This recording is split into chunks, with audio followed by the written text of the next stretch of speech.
Hey everyone, welcome back to our channel. Today I'm going to show you how to warm up your email account using Snov.io step by step so that you can improve deliverability and get better open rates.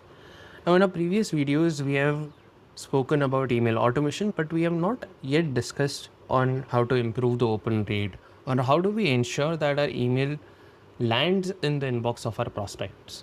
Okay. To begin with, let me explain the concept of email warm-up. Email warm-up is like stretching before workout.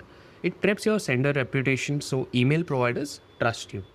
What happens if you skip it and start blasting hundreds of emails from a fresh account?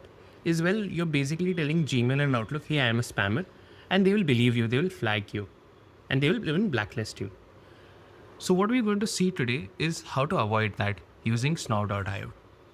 What you need to do is you need to go to Snov.io, go into the deliverability section, and click on email warmup. Once you do that, what it's going to ask you is to add the mailbox that you want to start for warm-up. So it has simple 4-step process that starts with setting up the warm-up settings. So first I'll select the sender account that I want to warm up. That is my own email ID. I'll save it. Then it asks me to choose the email providers. What does this mean is that if I'm aware that for specific email providers, my email is not landing in their inbox. Say, for example, I have a Gmail account and my emails are not landing in an Outlook account. So I can select those specific providers where my emails are not reaching and I can warm up specifically for those email providers. In case if you don't know, what you can do is that you can test your deliverability score using Snov's tool. So how does it work is it sends bulk emails to these different providers and sees your domain health and the email placement. Now I've done this for my account and I'll quickly show you what all output that you get. You first of all get to understand the domain health. If there is anything missing or there is anything that needs to be added, it highlights that. In terms of email placement, it tells you that whether your email has landed in those providers or not. So I can see over here for Gmail, Gmail Workspace, Microsoft, and the other email providers as well. At the same time, it even uses Spam Assassin to check what is your spam score and how is your sender reputation. It even shows if your domain or sender IP has been blacklisted on any particular platform or not. And it even has guides to help you resolve that. So that's how you get to know that which particular email provider you can use if you have a specific use case or not. Otherwise, by default, it tests or warms up your email across all platforms.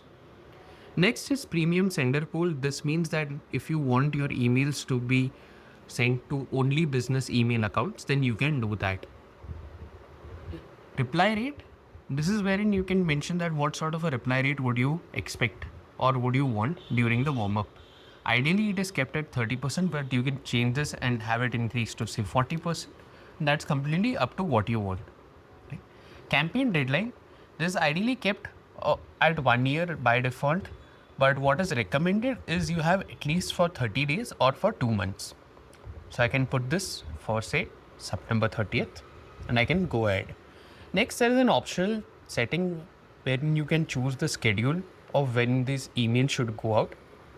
Now, say for example, you want your email warm-up to be done for any international region and you want to send emails according to that particular time zone, then this is where you can set a schedule for it. Now, I have schedules that I've created for India, for Singapore, and for other regions as well. So let me say, for example, I want to just do for India as of now. I can select that particular schedule and apply. I'll click on next to the next step wherein it defines a strategy that you want to use for follow-ups or email warm-ups. What options it gives us over here is either you can follow a progressive strategy or a steady strategy. What is a progressive strategy? Say you have a new email account and you want to start warm up for that. So it doesn't start by sending bulk emails in the first go. It starts with sending small amount of emails and then increases it daily. Steady is for emails that have been active for some time and you want to start with sending say X amount of emails daily to ensure that that particular volume of emails don't get marked spam or else are reaching your client's inbox. So for a new account, we follow the progressive strategy wherein we add the starting volume.